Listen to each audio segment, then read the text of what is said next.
Joining us now is South Carolina Senator Lindsey Graham. Senator, thank you so much for being here. Senator, thank you. President Trump reacted to this prisoner exchange at his rally last night. Listen to this. I'd like to congratulate Vladimir Putin for having made yet another great deal. Did you see the deal we made? Now, look, we want to get people in. You know, we got 59 hostages. I never paid anything. They released some of the greatest killers anywhere in the world, some of the most evil killers they got. Senator, do you believe that this deal increased Putin's leverage over the West? Oh, absolutely. I mean, we've got a cycle here. You have trumped-up charges against Americans. You accuse them of things they didn't do. You put them in jail, and you only release them when we have to release Russian spies and killers. Yeah, this cycle needs to stop. Absolutely. And this, you know, all I can say is I don't think Russia would have invaded Ukraine on Trump's watch, and I don't think we'd have the Mideast on fire if Trump were still president. Iran is running wild. So the source of all these problems is weakness. People believe America's weak, and they're taking advantage of us. Senator, in October of 2020, though, Trump facilitated the release of 250 Houthi rebels from Oman in exchange for 2 Americans and the remains of a third that were held in Yemen by Iranian-backed militants. So how is that any different than what President Biden did this week? Well, what we've done is we've released killers and thugs all over the world in Western custody. And we've, you know, Russia charges Americans with crimes they didn't commit. Foreign nationals, a crime they didn't commit. They asked for their people to be released who are spies and thugs and killers. It's completely different. So what I would say about the Houthis, when President Trump was president, not one missile was fired at American ships in the Red Sea. When Trump was president, Israel was not attacked, killing more Jews than any time since the Holocaust. When President Trump was president, Russia did not invade Ukraine. When President Trump was president, you didn't have enough fentanyl coming across the border to kill everybody in the entire world. There's a lot of differences between the Trump presidency, Biden, and Harris. Well, Senator, more broadly, how does this prisoner swap affect the war in Ukraine? Because there's been somewhat of a stir in Kyiv that the complex negotiations between Russia and the West show that they can get things done, and that might have some consequences for their country, which is surviving on borrowed money or donated money and also weapons. So what does this mean for Ukraine?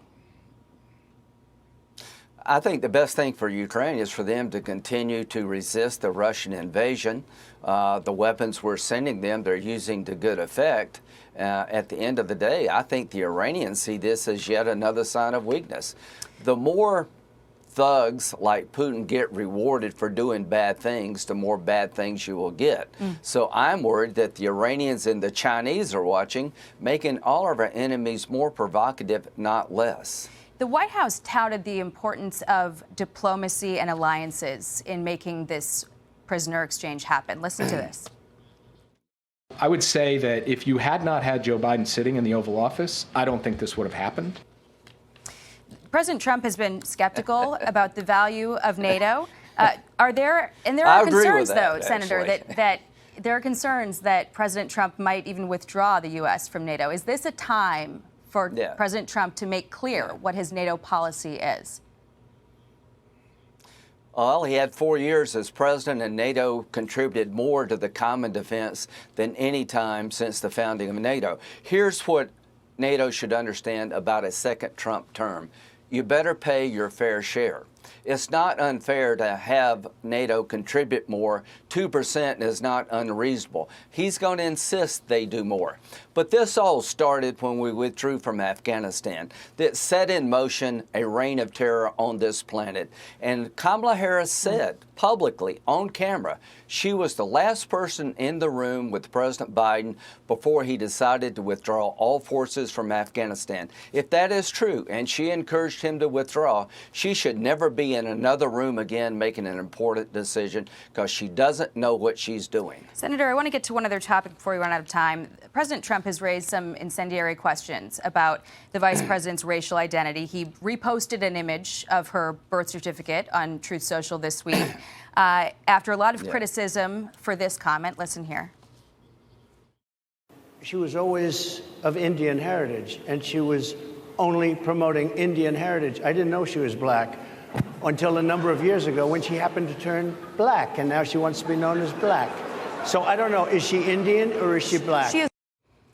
Doesn't this kind of language alienate millions of black voters, including from your state?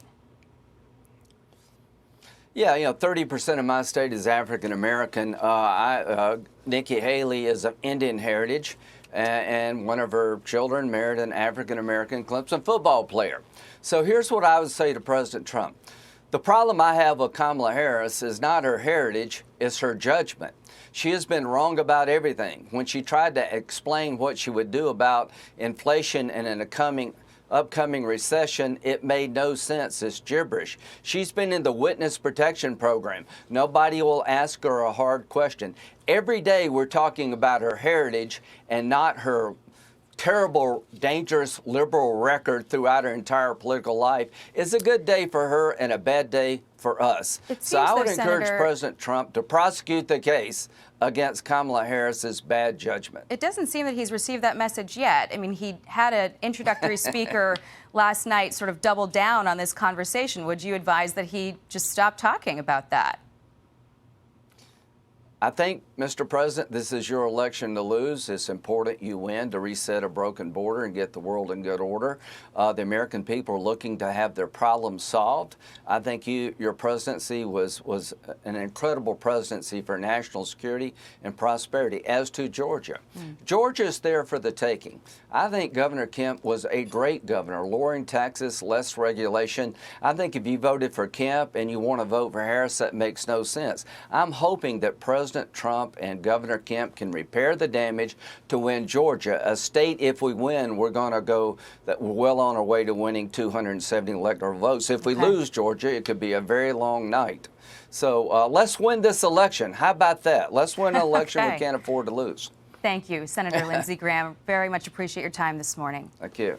I'm Steve Ducey. I'm Brian Kilmeade. And I'm Ainsley Earhart. And click here to subscribe to the Fox News YouTube page to catch our hottest interviews and most compelling analysis.